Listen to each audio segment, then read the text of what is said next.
In this video, we're going to look at the construction of GL2 mod SL2.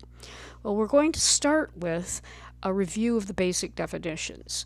GL2 is nothing more than the set of matrices that are 2 by 2s, and they are invertible.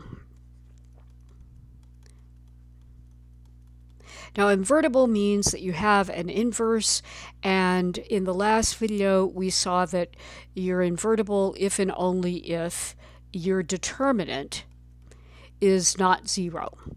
So another way of thinking about GL2 is it's the set of matrices with non-zero determinants, the set of 2 by 2 matrices with non-zero determinants. SL2 is just defined to be the set of 2 by 2 matrices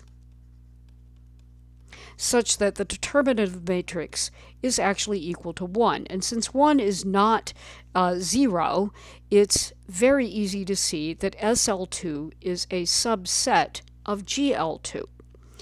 And the other thing that we do need to have at our fingertips for looking at this quotient group is we need to look at the theorem that was proved in the last video, and that says that determinant of A times B is equal to the determinant of A times the determinant of B. And it turns out that this particular theorem is going to play a fairly important role in this particular video, and if you don't remember that theorem, you should take the time to go back and watch the previous video. To investigate the construction, to investigate the quotient group GL2 mod SL2, we really need to do the following kinds of things. The first thing that we're going to have to do is we're going to have to show that SL2 is actually a subgroup of GL2. The second thing that we're going to need to do is we're going to need to show that SL2 is actually a normal subgroup of GL2. And then after we have that, these two things will say that the quotient group exists, and at that point we'll be able to think in terms of what does the structure of the quotient group look like. In particular, does it resemble some group that we are more familiar with? Can we find a group that's isomorphic to it? Well, we're going to investigate these ideas one step at a time. So the first thing is we're going to show that SL2 is a subgroup of GL2, and we're going to use the subgroup criterion on this. So we're going to let A and B be two elements of SL2. And we need to show that A inverse times B is a member of SL2. If we can do that, then SL2 is a subgroup of GL2 by the subgroup criterion. So what does this hypothesis here buy us? Well, A is inside, let's get my notation cleaned up just a little bit. A is inside SL2 says that the determinant of A is equal to 1, and that also says that the determinant of A inverse is equal to 1 over the determinant of A, so that's 1 over 1. That's also equal to 1. B is inside SL2 says the determinant of B is equal to 1, and we need to look at what is the determinant of A inverse times B. If this determinant is equal to 1, then the matrix A inverse times B is indeed inside SL2. But we know that the determinant of a product is the determinant of the first matrix times the determinant of the second matrix, and we just got done showing that the determinant of A inverse is equal to 1, so we can say that this is going to be 1 times, and we know that the determinant of B is equal to 1, that's right there, and 1 times 1 is equal to 1. So that says A inverse B does indeed belong to SL2, and that's enough to imply that SL2 is a full-fledged subgroup of GL2. Well, what about normality? So we're now going to look at trying to show that SL2 is normal in GL2. Now there are several ways of doing this. What I want to do is I want to actually look at the right cosets and the left cosets. So let's just look at a typical left coset of SL2. What does this guy actually what does this guy actually include? So I kind of want to get my hands on what set is this? Well, the first thing that I want to do, and it's important to look at this because once we finally figure out that we've got a quotient group, these of course are the elements in the quotient group. So what I want to look at is, I know that B times SL2 as a set is the matrix B times a matrix A, where A happens to be any element of SL2. So now what I want to do is I actually want to let C be any guy inside this left coset. And what I'm going to ask is, what can we say about C? Well, let's just think about this.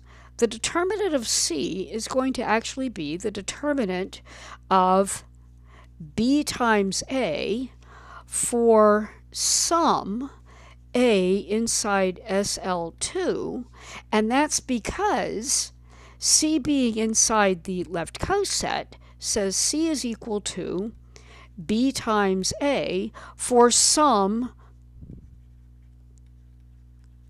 A inside of SL2. Now, it may help to be thinking about this being a specific one, so I'm going to say it's an A1. And so the determinant of C now is the determinant of B times A1. But by our big theorem, that's the determinant of B times the determinant of A1, and that's just going to be the determinant of B times 1 because A1 is in SL1, and so the determinant of A1 is equal to 1. And of course, the determinant of B times 1 is just the determinant of B.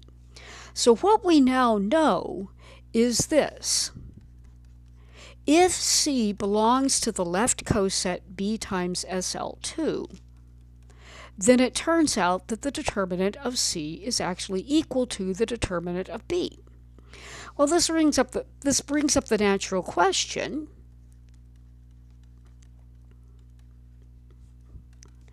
Is every matrix with the same determinant as B inside B times SL2? Well, we can actually look at that by looking at when are two left cosets equal. So what I want to do is I want to look at this question in kind of an indirect way. So a new question, but it's related to that previous question. When is, say, D times SL2 equal to B times SL2?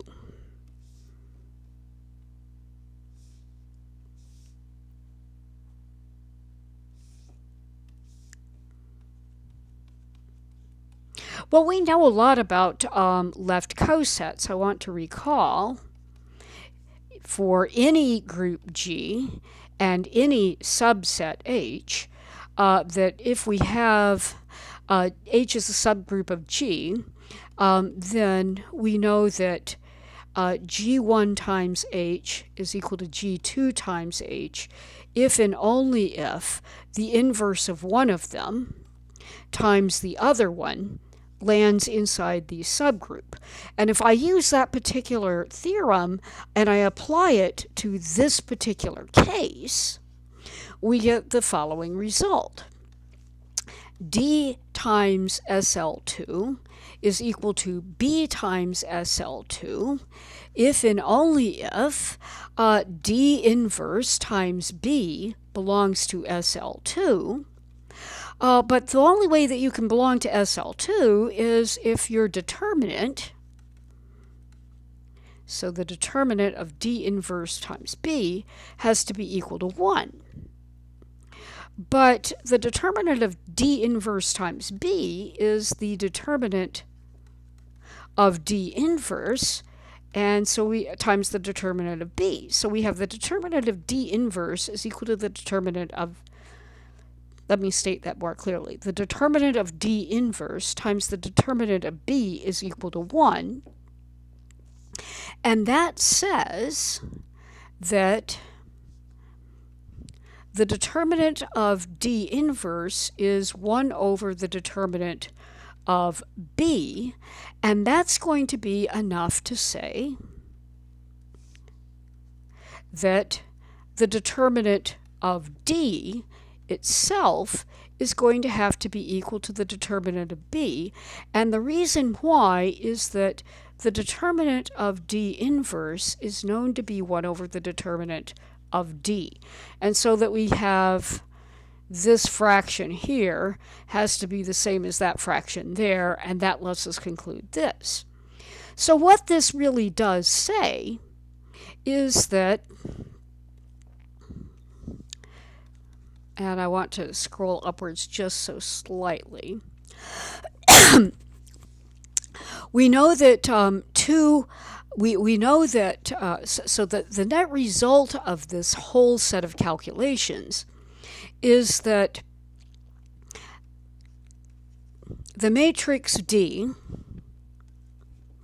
and the matrix B, let's write that more clearly.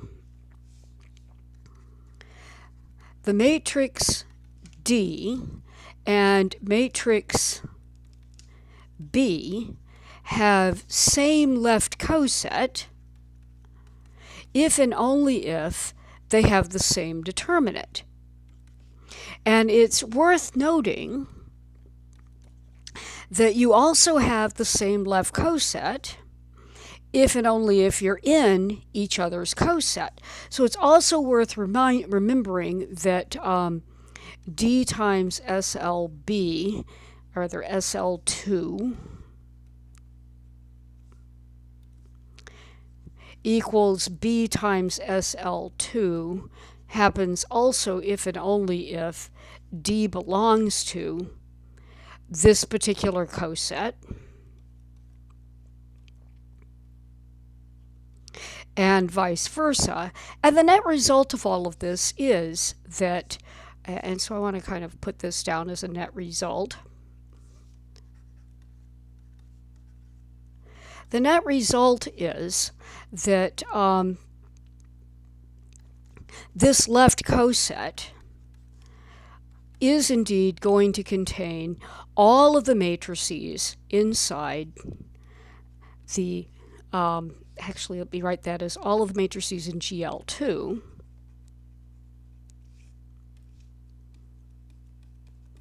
such that the determinant of D actually is the determinant of B, that they are one and the same thing. Now, to show normality, we basically have to show that this set here, which we now know to be this set, is also equal to the right coset. So we're going to continue on and we're going to think about what is the right coset of B. So at this point we know that the left coset for B is just everybody inside GL. Ooh, that's bad handwriting, so let's fix that handwriting. So this is everybody inside GL2 such that the determinant of D is equal to the determinant of B. So now I have the question, what is SL2 times B? What is the right coset going to be equal to? Well, I want to again remember a fact about right cosets. If I take any subgroup at all of a group G, then we happen to know that the right coset H times G1 is equal to the right coset H times G2 if and only if G1 times G2 inverse belongs to the subgroup. And we're going to apply this particular theorem to this particular, to this particular case. So what I'm going to say is this. We have SL2 times B is going to be equal to SL2 times D if and only if B times D inverse belongs to SL2. But that's going to be saying that the determinant of B times D inverse has to be equal to 1, and that's going to say that the determinant of B times the determinant of D inverse is equal to 1, and that again is going to say that the determinant of B and the determinant of D are exactly the same thing.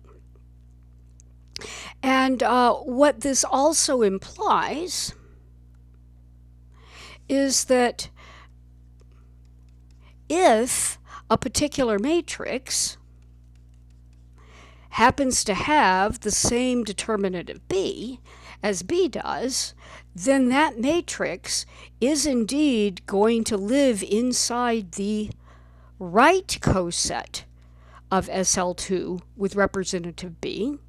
And so what this basically boils down to is that SL2 times B is indeed going to wind up being all of the guys inside GL2 such that the determinant of D turns out to be the determinant of B. But that, if we go back up to the top of the page, is exactly the same as the set for the left coset with representative B. In other words, we've already seen that this set happens to be the left coset generated by B times SL2. And that's now enough to say that SL2 is indeed normal in GL2. And so that says the quotient group does indeed exist. Well, what about that third question? What does the structure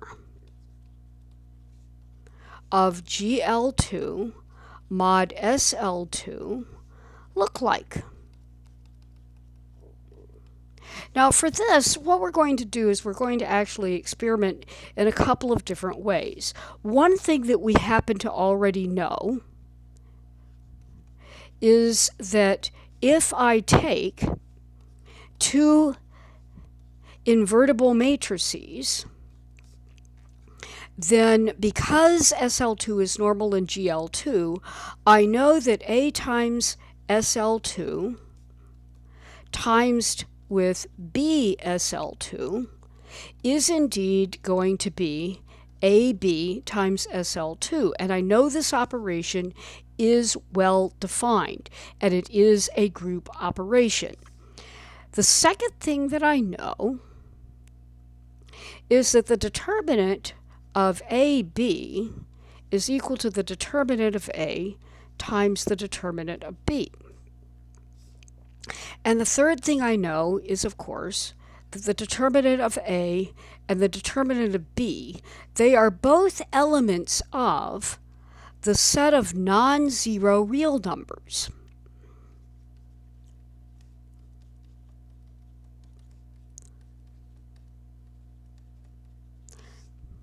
And this looks, and by this I'm talking about this particular thing here, this coset multiplication looks remarkably like ordinary old real multiplication where we don't have zero factors. Now, to make it very, very clear, I'm going to set up a couple of other ideas. So I'm going to actually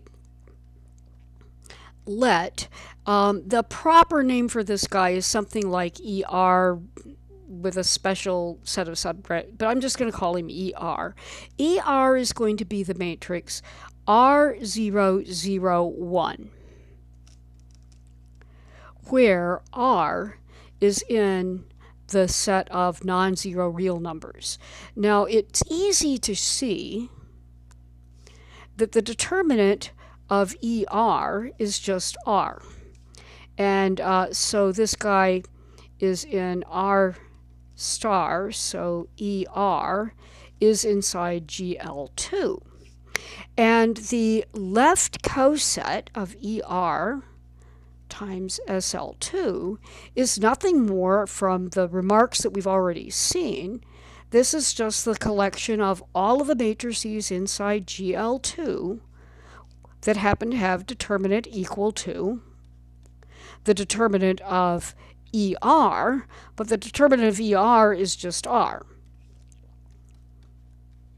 So this particular left coset is nothing more than the set of all of matrices that have determinant equal to R. Now, what I'm going to do is I'm going to define a function that is going to go from GL2 mod SL2 to R star. And I'm going to define this function by f of any left coset is simply going to be the determinant of the representative of the coset. And I'm going to claim that F is actually a group